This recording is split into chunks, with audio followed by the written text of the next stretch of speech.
Hello my dear student, कैसे हैं आप लोग। और आज हम पढ़ने जा रहे हैं भारतीय अर्थव्यवस्था का विकास, इंडियन इकोनॉमिक डेवलपमेंट, जिसको शॉर्टकट में आईईडी भी बोला जाता है। उसका पहला चैप्टर स्वतंत्रता की पूर्व संध्या पर भारतीय अर्थव्यवस्था की स्थिति, यानी कि भारत की जब आज़ादी मिली थी 15 अगस्त 1947 को, उससे पहले जब हम आज़ाद हुए थे उस समय भारतीय अर्थव्यवस्था की स्थिति कैसी थी, हम किस हालात में थे जब अंग्रेज हमको छोड़ के चले गए।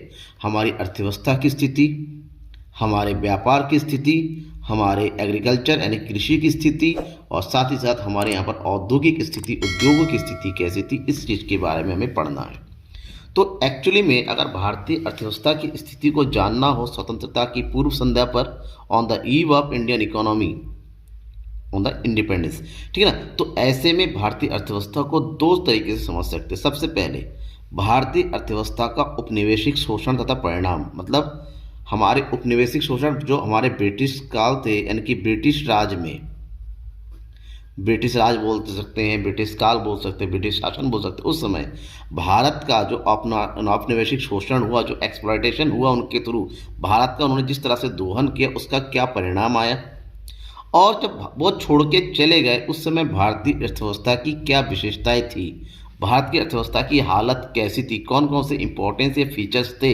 उन सब चीज़ों के बारे में हम डिटेल से पढ़ेंगे, क्योंकि अक्सर इस चैप्टर से आपकी एग्जामिनेशन में क्वेश्चन पूछ लिए जाते हैं। ठीक है, मैं हूं नकुल सर और आप देख रहे हैं द इकोनॉमिक्स गुरु। लास्ट तक देखते रहिएगा, पूरा टॉपिक कंप्लीट हो जाएगा आपका। ठीक है, तो सबसे पहले दोनों स्थितियों के बारे में, पहली स्थिति के बारे में बात करते हैं कि भारत की अर्थव्यवस्था जो है कैसी थी, कब की, उपनिवेशिक शोषण के दौरान। तो इसको हम तीन कैटेगरी में बांट सकते हैं। सबसे पहले स्वतंत्रता की पूर्व संध्या पर भारतीय अर्थव्यवस्था का उपनिवेशिक शोषण जो है कैसा था, उसमें पहले पढ़ेंगे कृषि क्षेत्र, क्योंकि हम जो है किसी भी देश की अर्थव्यवस्था में सबसे इम्पोर्टेंट चीज़ होती है कि उसका जो मेन जो उत्पादक क्षेत्र होता है, चाहे कृषि क्षेत्र हो, औद्योगिक क्षेत्र हो, और एक होता है अंतर्राष्ट्रीय व्यापार, जिससे किसी भी देश की अर्थव्यवस्था मजबूत होती है, उसकी कंडीशन कैसी थी। तो भारत में कृषि क्षेत्र की औपनिवेशिक शोषण की बात करते हैं, किस तरह से उन्होंने भारत की कृषि, देखिए सबसे पहले मैं थोड़ा सा हिस्ट्री के बारे में बता दूं कि अंग्रेजों के आने से पहले भारत को, अक्सर आपने कहा होगा, भारत सोने की चिड़िया थी। भारत जो है पूरे विश्व में सबसे ज़्यादा विदेशी व्यापार, विदेशी बाजार को ऑक्युपाई करने वाली कंट्री थी। भारत के हस्तकला, भारत के कपड़े, भारत के मसाले, भारत के जो वस्तुएं थी, ज्वेलरीज थी, कालीनें थी, ये पूरे विश्व में इसकी अलग मांग थी। भारत के लोग खुश थे, भारत के लोग सेल्फ डिपेंडेंट थे, लोग अपने घरों में ही अपने काम करते थे, लोग अपने यहाँ पर प्रोडक्टिव करते थे। हाँ, थोड़ी बहुत हालत ख़राब थी भारत की कृषि की स्थिति, क्योंकि मॉडर्न नहीं था, मॉडर्न एजुकेशन, लेकिन खुश थे। ठीक है ना, इतना जरूर था कि जो काम करते थे खुद से करते थे और इतना अर्न कर लेते थे कि अपने परिवार का पेट पाल लें। लेकिन जब अंग्रेज भारत में आए तो अंग्रेजों का भारत में आने का बस एक ही मकसद था कि भारत को उन्हें एक अपना बाजार नजर आया।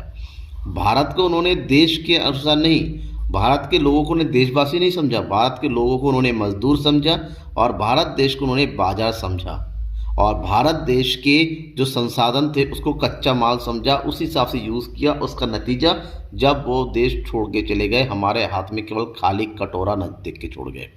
मतलब था कि कृषि क्षेत्र का उपनिवेशिक शोषण किस तरह से हुआ। भारतीय कृषि का अगर शोषण की बात करते, सबसे मेन दो चीज़ें थी। जमींदारी व्यवस्था, जो लॉर्ड कॉर्नवालिस थे, उन्होंने जो है जमींदारी व्यवस्था शुरू की, जहां उन्होंने जो है अंग्रेज यानी कि ब्रिटिश और जो किसान, उनके बीच में एक मीडिएटर रखा, और मीडिएटर का नाम दिया गया कौन, जमींदार। तो ये भारत की कृषि को ख़त्म करने की सबसे खतरनाक चाल थी उन्होंने, कि हम डायरेक्ट नहीं लड़ेंगे, एक काम करते हैं, भारत को ही भारत के लोगों से लड़ा देते हैं। तो उन्हें बीच में जमींदारी, और वो ऐसे लोगों को चुनते थे जो अंग्रेजों के चट्टू बट्टू होते थे, उनके जो है तलवे चाटने वाले लोग होते थे, और ये लोग टैक्स के नाम पे किसानों से लूट मचा कर रखते थे, उनसे अत्यधिक उपज ले लेते। किसानों का बचता कुछ नहीं था। जब किसानों के पास कुछ भी नहीं बचेगा तो उत्पादन में किस तरह से दोबारा पैसे लगाएंगे, इस तरीके से। दूसरा, व्यावसायिक कृषि पर जो पहले भारत के लोग जो है अपने खेती करके खुद का पेट पालते थे, ज़बरदस्ती उन पर व्यावसायिक कृषि को थोपा गया, जो करना नहीं, वो भी फ्री ऑफ कॉस्ट, बदले में उनको कुछ नहीं मिलता था। इस तरीके से भारतीय कृषि का शोषण हुआ। भारतीय कृषि बाद में एक बर्बाद हो गई, भारत की उत्पादकता घटती चली गई, यहाँ तक कि लास्ट में इतना भी प्रोड्यूस नहीं कर पाते थे कि लोगों का खुद का पेट भर सके। नेक्स्ट, औद्योगिक क्षेत्र का उपनिवेशिक शोषण, मतलब भारत की जो उद्योग है उसको उपनिवेशिक शोषण। भारत की उद्योग एक समय पूरे विश्व में जानी मानी थी, पूरे विश्व का लगभग 70% मार्केट हम ऑक्युपाई करते थे, ठीक है ना। एक तो तूती बोलती थी भारत के उद्योग की, भारत की वस्तुओं की, लेकिन क्या किया अंग्रेजों ने, भारत की हस्तकला, हैंडीक्राफ्ट इंडस्ट्री, साथ ही साथ कुटीर उद्योग यानी कि जो स्मॉल इंडस्ट्री थी उसको बर्बाद कर दिया। क्योंकि अंग्रेज जब आए थे भारत में मशीनों वाला सामान बेचना लग गया था। उसके अलावा भारत में भारत की उद्योगों को बर्बाद करने के लिए विषम आयात निर्यात नीति थी। अंग्रेजों ने भारत को कच्चे माल आयात करने पर टैक्स बढ़ा दिया, भारत के बने हुए सामान को बेचने के लिए निर्यात कर बढ़ा दिया। उसके उल्टा उन्होंने खुद के जो है कच्चे माल के निर्यात पर उन्होंने छूट कर दिया, और जो है वहाँ से बने ब्रिटिश में बने हुए जो सामान थे उसको इंडिया में लाने का टैक्स कम कर दिया। ऐसे में भारत का सामान महंगा हो गया, ब्रिटिश का सस्ता हुआ। धीरे धीरे भारत का जो उद्योग था, भारत का जो व्यापार था वो ख़त्म होता चला गया। और थर्ड पोजीशन पे था अंतर्राष्ट्रीय व्यापार को। किसी भी देश की मजबूती का सब आधार स्तंभ होता है अंतर्राष्ट्रीय व्यापार। अंतर्राष्ट्रीय व्यापार के जैसे कि मैंने कहा था अभी शुरुआत में ही कि भारत पूरे विश्व में सबसे ज़्यादा अंतर्राष्ट्रीय व्यापार करने वाला देश था। लेकिन अंग्रेजों ने क्या किया, भारतीय कच्चे माल पर निर्यात कर को शून्य कर दिया। ऐसे में भारत का कच्चा माल सस्ता हो गया। भारत में कच्चा माल जाता था सस्ते में, लेकिन जब कच्चे माल आने की बात होती तो उस पर टैक्स बढ़ा दिया। तो भारतीयों के लिए कच्चा माल महंगा हो गया, जबकि भारत का कच्चा माल ब्रिटिश सस्ते रेट पे ब्रिटेन में लेके जाते थे और वहाँ पर वस्तुओं का निर्माण करते थे, और इंडिया में उसको उनके आयात पर टैक्स कम कर दिया। ऐसे में वो सस्ता हो गया। भारत में ही भारत का माल महंगा हो गया और ब्रिटेन का माल सस्ता हो गया। इस तरीके से भारत के अंतर्राष्ट्रीय व्यापार भी ख़त्म कर दिया उन्होंने, ठीक है। तो ये था भारत की स्थिति, भारत की दशा और उनके शोषण का परिणाम। अब हम बात करते हैं भारतीय अर्थव्यवस्था की विशेषताएं। अब हमें ये भी जानना है कि स्वतंत्रता से पूर्व संध्या पर भारतीय अर्थव्यवस्था की स्थिति यानी कि विशेषताएं क्या क्या थी। सबसे पहली बात तो है भारत की अर्थव्यवस्था गतिहीन थी, स्टैग्नेंट इकोनॉमी के नाम से जानते हैं इंग्लिश में, ठीक है ना। तो स्टैग्नेंट का मतलब क्या होता है, बिल्कुल इस तरह की अर्थव्यवस्था की भारत की वृद्धि दर ना के बराबर थी। अगर हम 1860 से 1925 की बात करें, भारत की इकोनॉमी का जो ग्रोथ रेट था यानी कि जीडीपी ग्रोथ रेट वो ओनली 0.5% था, एक भी नहीं था। 1925 से 1950 तक आते आते वही ग्रोथ रेट घटते कितना हो गया, 0.1% हो गया। इसका मतलब भारत की अर्थव्यवस्था बिल्कुल बढ़ ही नहीं रही थी, क्योंकि मैंने अभी कहा था कि अंग्रेजों का ध्यान भारत के विकास पर नहीं था, भारत के संसाधनों के दोहन पर था। किस तरह से भारत के संसाधनों का मैक्सिमम यूटिलाइज करके वो लोग मैक्सिमम प्रॉफिट अर्न कर सके, बस इसी बात पर उनका मेन फोकस था। ऐसे में भारतीय अर्थव्यवस्था बिल्कुल बद से बदतर होती चली गई। इसका नतीजा ये रहा कि भारतीय अर्थव्यवस्था पिछड़ी अर्थव्यवस्था बन के रह गई। भारत में 1947-48 में ध्यान में रखिएगा प्रति व्यक्ति आय केवल 230 थी, जहाँ पर दूसरे देशों की आय बहुत अधिक हुआ करती थी। भारत की प्रति व्यक्ति आय केवल 230 थी। और प्रति व्यक्ति आय कैसे निकालते थे पता है ना, कि देश की राष्ट्रीय आय डिवाइडेड बाई जनसंख्या। सोचिए जनसंख्या उस समय इतनी ज़्यादा भी नहीं थी, इसका मतलब था राष्ट्रीय आय इतनी कम थी कि हमारी प्रति व्यक्ति आय कि मात्र 230 रुपये हुआ करती थी, ठीक है। नेक्स्ट, कृषि पिछड़ापन, क्योंकि कृषि क्षेत्र को जो है उन्होंने अपने जो विषमकारी जो नीतियों से जमींदारी प्रथा से ख़त्म कर दिया था, तो ऐसे में उद्योग थे नहीं, कुटीर उद्योग कम कर दिए, ठीक है ना। यहाँ के जो है हस्तकला उद्योगों को ख़त्म कर दिया। ऐसे में भारत की कुल जनसंख्या 72% लोग जो है कृषि पर निर्भर हो गए। जब कृषि पर जो अधिक निर्भर होते हैं तो ऑटोमेटिक उस देश की अर्थव्यवस्था खराब होती चली जाती, क्योंकि वो करने को कुछ नहीं है, केवल मुश्किल से पेट भरते थे। ऊपर से कृषि क्षेत्र की उत्पादकता बहुत ही कम थी, मॉडर्न थी नहीं, टेक्नोलॉजी था नहीं, बारिश के ऊपर डिपेंड करते थे। ऊपर से जो है मशीनें नहीं थी, अच्छे खाद नहीं, अच्छे सीड नहीं, कुछ नहीं था। और क्योंकि टैक्स इतना लगता था, जमींदार इतना ज़्यादा टैक्स लेके जाया करते थे, इनके पास अपने खेती को आगे बढ़ाने के लिए कुछ बचता नहीं था, ठीक है। नेक्स्ट है औद्योगिक पिछड़ापन। भारत में आधारभूत बेसिक और भारी यानी कि हैवी इंडस्ट्री की कमी थी, जिससे मशीनों का उत्पादन नहीं हो पाता था, ठीक है ना। मूलभूत आवश्यकताओं की कमी थी। भारत में मशीनों का उत्पादन जीरो था। भारत में कुटीर और हस्तकला उद्योगों को बर्बाद कर दिया था। ऐसे में औद्योगिक विकास बिल्कुल खराब हो गया था और भारत में औद्योगिक पिछड़ापन छा रहा था।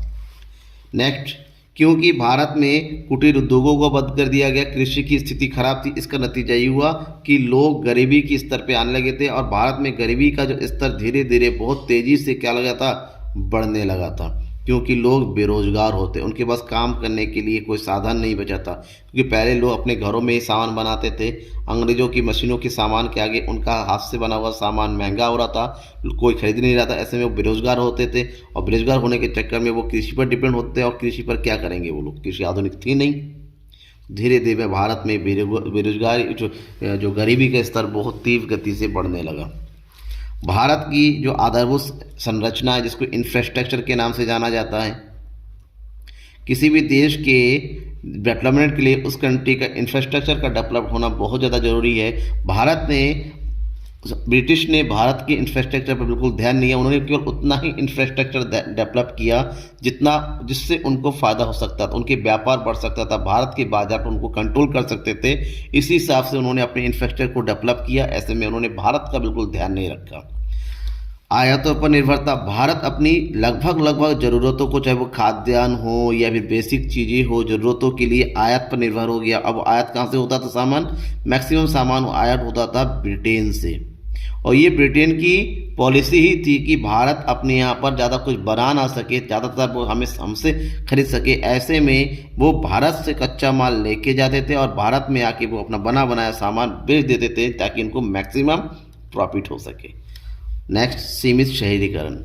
भारत में शहरों का जो विकास था, शहरों का विकास, क्योंकि देश के विकास के लिए शहरों का विकास होना बहुत ज़रूरी होता है। वहाँ पर आधारभूत संरचनाओं का विकास होता है, फैक्ट्रियाँ लगती हैं, स्कूल कॉलेज लगते हैं, हॉस्पिटल लगते हैं। लेकिन अंग्रेज़ों ने भारत में शहरों के विकास पर बिल्कुल ध्यान नहीं दिया। अंग्रेज़ों ने उतने ही शहर बनाए जिससे उनको फ़ायदा रह सकता था, उनके रहने के लिए काबिल हो सकता था, जहाँ पर उनको मोटिव होता था। उन्होंने इंडिया के लोगों के लिए कुछ नहीं किया।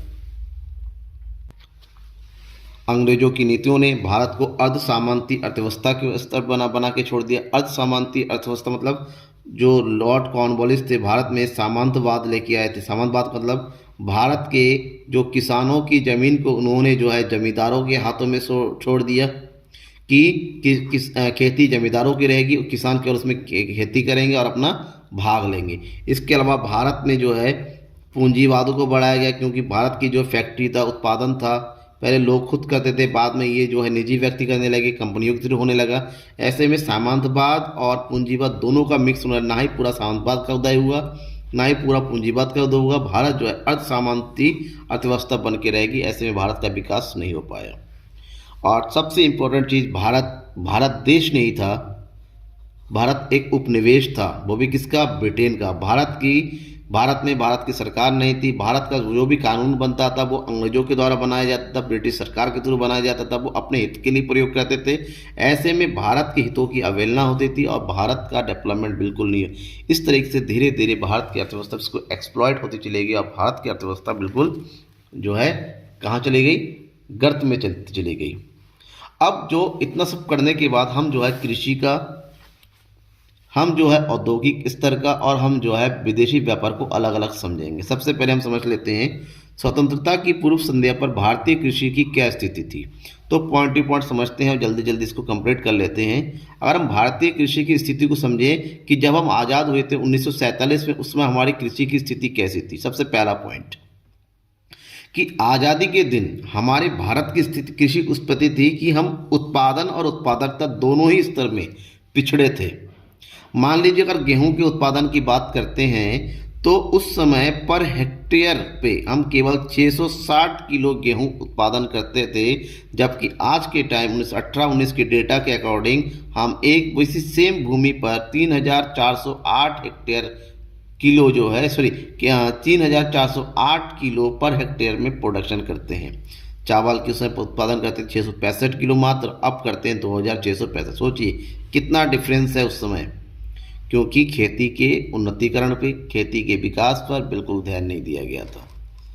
अत्यधिक अनिश्चितता, भारत की कृषि जो है अनिश्चितता पर बढ़ी थी। भारत की कृषि निर्भर रहती थी बारिश के ऊपर कि जब बारिश होगी तभी हम फसल बोएंगे, तभी फसल काटेंगे, और बारिश नहीं हुई तो फसल बर्बाद।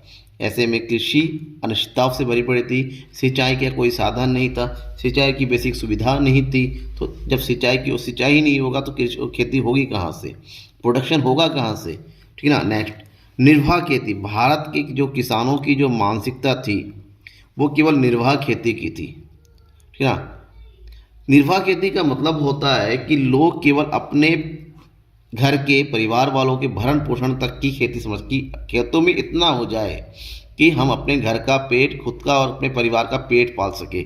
इनका उद्देश्य कभी भी खेतों से लाभ लेने का रहा ही नहीं। जब आप लाभ के लिए खेती नहीं करेंगे तो आपके पास बचेगा क्या, आप डेवलपमेंट कैसे करेंगे। तो भारत की जो मानसिकता थी वो निर्वाह खेती की थी, कभी भी उन्होंने लाभ के लिए व्यावसायिक हिसाब से खेती नहीं की। नेक्स्ट, भूस्वामियों तथा किसानों के बीच बढ़ती खाई। क्योंकि जमींदारी सिस्टम से सभी जमीनों पर अधिकार किसका, जमींदारों का हुआ था। जमींदार किसानों से खेती करवाते, लेकिन जमींदारों और किसानों के बीच किसी प्रकार की बॉन्डिंग नहीं थी। उनके बीच की जो दूरी धीरे धीरे बढ़ती चली जाती थी। ये लोग टैक्स अधिक लेते थे, किसानों का बचता नहीं था, इसलिए और ये खेती के डेवलपमेंट पर भूस्वामी ध्यान भी नहीं देते, लेकिन वो टैक्स टाइम से ले लेते थे। ऐसे में किसानों का और खेती का, कृषि का बिल्कुल डेवलपमेंट नहीं हुआ। और सबसे इम्पोर्टेंट है, जो खेती हुआ करती थी लोगों के पास वो छोटी छोटी थी और बिखरी, किसी का 1 एकड़ यहाँ पर, किसी का आधा एकड़ यहाँ पर, किसी 1 बीघा यहाँ पर, ऐसे में बिखरी हुई खेती। आप सबको पता है अगर आपके पास छोटे छोटे खेत होंगे तो मशीनों का प्रयोग कैसे करेंगे आप, ठीक है ना। मान लीजिए 1 एकड़ यहाँ पर है, आधा एकड़ यहाँ पर है, 2 एकड़ एक यहाँ पर है, पानी कैसे लगाएंगे, यहाँ पर भी बोर लगाना पड़ेगा, यहाँ पर तो पॉसिबल ही नहीं है। तो भारत की खेती जो उसमें बिखरी हुई थी, जिसके कारण उसका जो है प्रॉपर विकास नहीं हो पा रहा था। और खेती को बर्बाद करने के पीछे सबसे बड़ी चीज़ थी ब्रिटिशकालीन भू राजस्व व्यवस्था, जमींदारी व्यवस्था। मैं इसके बारे में एक अलग से वीडियो आपको लेके आऊँगा कि जमींदारी व्यवस्था की थी कैसे, कैसे इन्होंने भारत के कृषि पर जो है बर्बाद करने पर सबसे ज़्यादा योगदान दिया।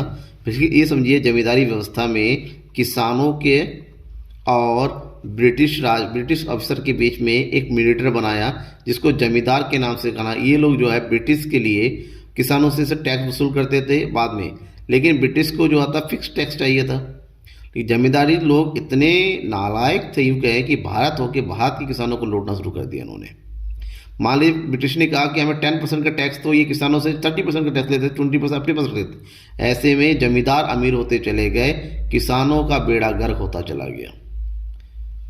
जबकि ब्रिटिश ने कहा था कि आप किसानों की बातों को समझोगे, आप भारतीय हो तो आप खेतों पर जो है ध्यान दे सकते हो, लेकिन इन्होंने ब्रिटिश से ज़्यादा जो है भारत के लोगों ने बर्बाद किया। स्वतंत्रता से पूर्व संध्या पर औद्योगिक क्षेत्र की स्थिति, भारत में जो इंडस्ट्रियल सेक्टर का क्या पोजीशन था, इस बारे में बात कर लेते हैं पॉइंट टू पॉइंट। सबसे पहले पारंपरिक हस्तकला उद्योगों का पतन हो गया, ठीक है ना। और पतन क्यों हुआ, कुछ रीजंस है। हस्तकला होता मतलब हैंडीक्राफ्ट इंडस्ट्री। भारत के पहले पूरे विश्व में भारत के बने हुए कपड़े, भारत के गहने, भारत की कालीनें, हर जगह डिमांड। राजा महाराजा जो अमीर घर के लोग होते थे वो सब भारत के ही कपड़ों की डिमांड करते थे, भारत की ज्वेलरी की डिमांड करते थे। लेकिन अंग्रेजों ने अपनी पॉलिसी इस तरह से बनाई कि भारत की उद्योगों को बर्बाद करके अपने उद्योगों को डेवलप कराया। क्या किया, भेदभावपूर्ण टैरिफ नीति। भारत से कच्चे माल के निर्यात पर उन्होंने टैक्स कम कर दिया और ब्रिटिश से आने वाले अंतिम वस्तुओं पर आयात जो है कम कर दिया। ऐसे में माल सस्ता जाता था, सस्ता आता था। भारत में अंग्रेजों का माल बिल्कुल सस्ता हो गया और भारत में भारत का माल महंगा हो गया और भारत की औद्योगिक स्थिति चरमराती चली गई। दूसरी बात, क्योंकि अंग्रेज आए तो उनका नया एडमिनिस्ट्रेशन आया, तो भारत में पहले क्या होता था, राजा महाराजाओं की अदालतें हुआ करती थी, लोग जाते थे दरबार में, उनको वहीं पर न्याय मिलता था।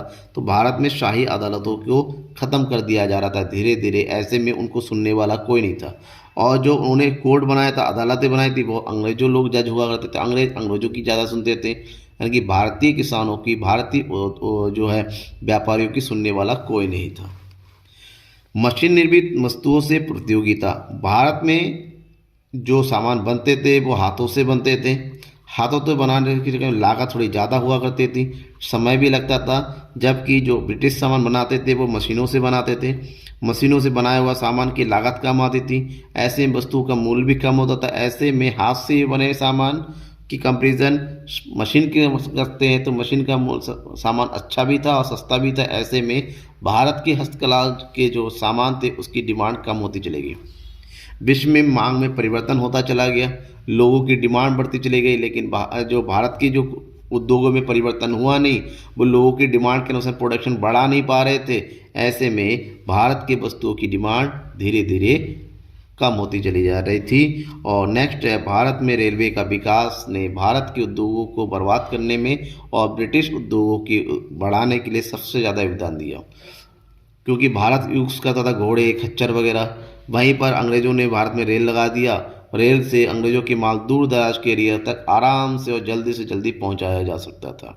ऐसे में धीरे धीरे अंग्रेज़ों का जो है व्यापार भारत में उनका प्रभुत्व बढ़ता चला गया और भारत में भारतीयों के लिए व्यापार मुश्किल होता चला गया।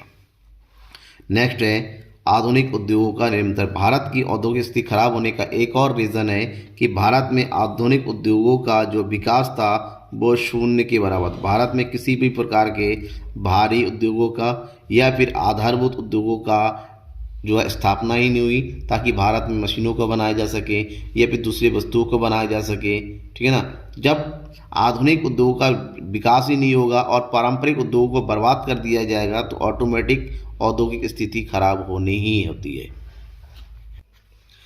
अब तीसरे में समझेंगे कि ब्रिटिश काल के दौरान भारत में विदेशी व्यापार की स्थिति कैसी थी।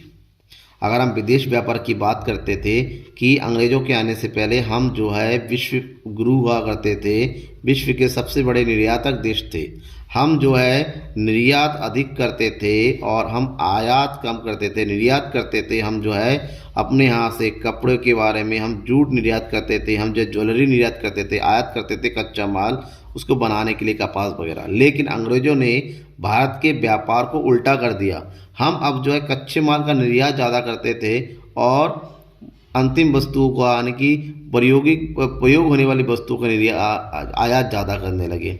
यानी कि उन्होंने हमारे यहाँ पर जो विदेशी व्यापार तो कम नहीं हुआ, लेकिन जो व्यापार की जो सीक्वेंस होता है उसको उल्टा करके रख दिया। भारत कच्चे माल का निर्यातक देश बन गया और अंतिम वस्तुओं का आयातक देश बन गया।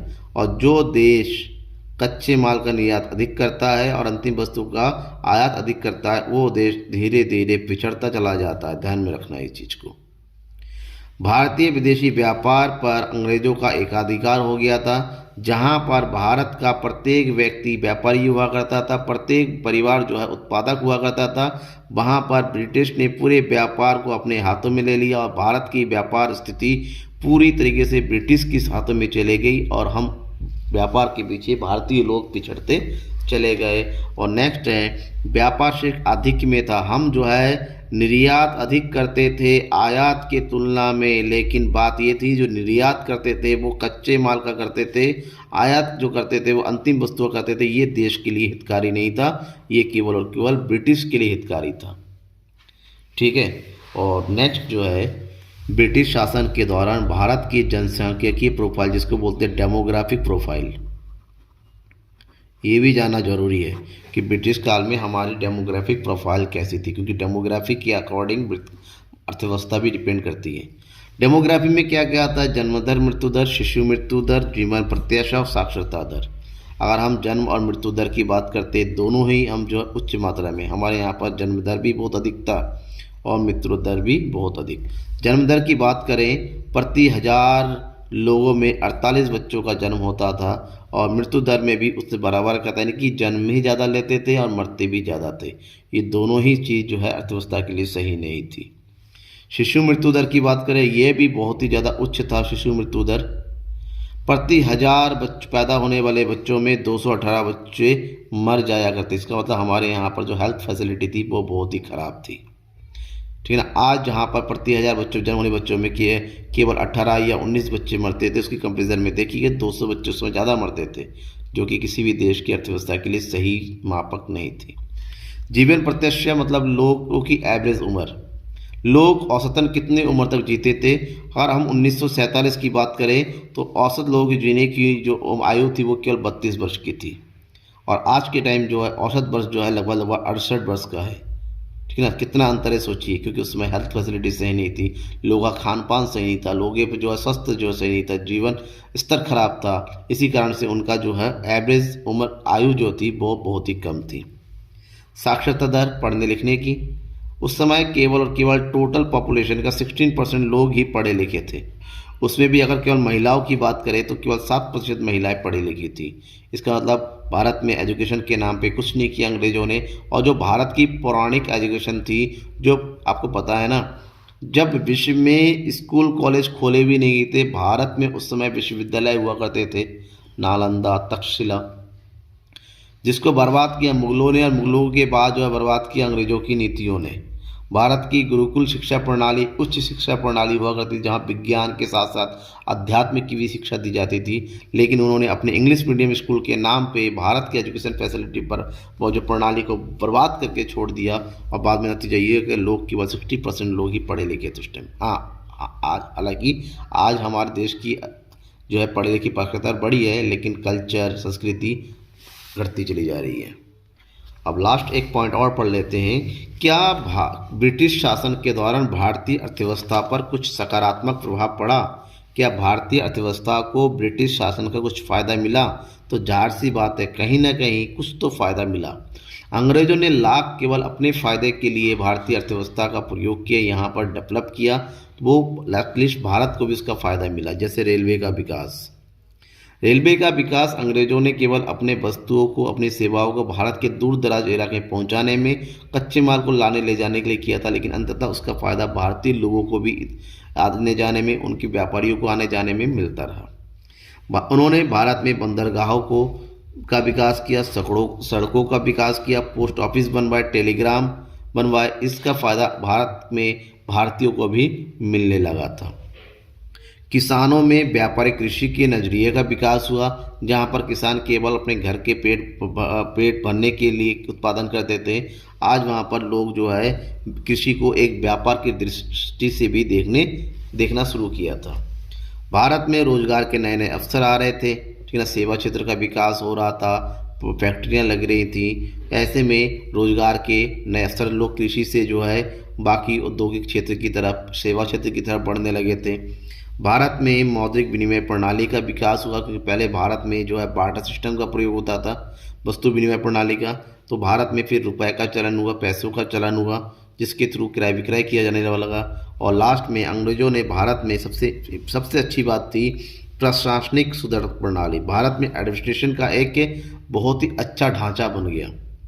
पहले राजा महाराजा हुआ करते, छोटे छोटे रजवाड़े हुआ करते थे, आपस में लड़ मरते थे, लेकिन अंग्रेजों ने भारत को भारत बनाया। पहले भारत जो है रजवाड़ों का समूह हुआ करता, अंग्रेजों के आने के बाद उन्होंने सब कुछ खत्म करके एक भारत बनाने की प्रेरणा दी, और भारत को किस तरह से चलाया जा सके उसके लिए एक प्रशासनिक सुदृढ़ता प्रणाली प्रदान किया। ये भारत को सबसे अच्छा फ़ायदा हुआ अंग्रेजों के आने का, ठीक है ना। इसके अलावा भारत किसी भी तरीके से फ़ायदा नहीं हुआ अंग्रेजों का, ठीक है ना। तो चैप्टर कैसा लगा, इस तरह से मैं आपको सारे चैप्टर प्रोवाइड कराऊंगा। लगातार बनी रहेगा मेरे साथ। सब्सक्राइब नहीं किया है तो सब्सक्राइब भी जरूर कर दीजिएगा। Thank you everyone.